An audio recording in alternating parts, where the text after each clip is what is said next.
রাস্তা দিয়ে যাওয়ার সময় কুকুরের শব্দ শুনতে পাই। একটু কাছে এগিয়ে যেয়ে দেখি একটা গর্তের মধ্যে কুকুর ছানাটি পড়ে রয়েছেন। আজ যদি এটা কুকুরের বাচ্চা না হয়ে মানুষের বাচ্চা হতো তাহলে কি অবস্থা হতো। আমার এক বন্ধুকে ডাক দিলাম এটা উদ্ধার করার জন্য, তো বন্ধু আমার কাছে সরাসরি চলে আসলো। বন্ধুকে দেখালাম, বন্ধু দেখলো এখন এটা কিভাবে উদ্ধার করা যায়। অনেক খোঁজাখুঁজি করার পরে হাতের কাছে কোনো দড়ি না পেয়ে একটা বেল্ট দিয়ে কুকুরকে উদ্ধার করার জন্য আমরা চেষ্টা চালালাম। অবশেষে উদ্ধার আমরা না করতে পেরে আরেকটি বুদ্ধি আমরা মাথায় নিয়ে আসলাম। সঙ্গে সঙ্গে বন্ধু তার বন্ধুদেরকে ডাক দিয়ে এখানে নিয়ে আসলো। এই দৃশ্যটি দেখার পরে তিনি বললেন কিছুদিন আগে একটা ছোট্ট বাচ্চা ঠিক এভাবে গর্তের মধ্যে পড়ে গিয়েছিল। বন্ধু আরেকজনকে পাঠালো একটা বাঁশের কবজায় কিংবা কাঠের কোনো অংশ নিয়ে আসার জন্য।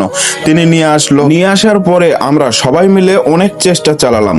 একটা দড়ি নামিয়ে দেওয়ার আগে দড়ির মাথায় কুমা বাঁধিয়ে নিচে নামিয়ে দিলাম এবং বাঁশের কবজায় অর্থাৎ কাঠের এই টুকরাটা দিয়ে তাকে উদ্ধারের জন্য অনেক চেষ্টা চালালাম, প্রায় 1 থেকে 1.5 ঘন্টা। অবশেষে কুকুরটিকে আমরা উদ্ধার করতে পেরেছি। আমাদের এই মানবিকতার কাজ যদি আপনাদের ভালো লাগে অবশ্যই আমাদেরকে উৎসাহিত করতে ভিডিওতে লাইক, কমেন্ট, শেয়ার করে সকলকে দেখার সুযোগ করে দিয়ে একটা ফলো করে দিয়ে চলে যান।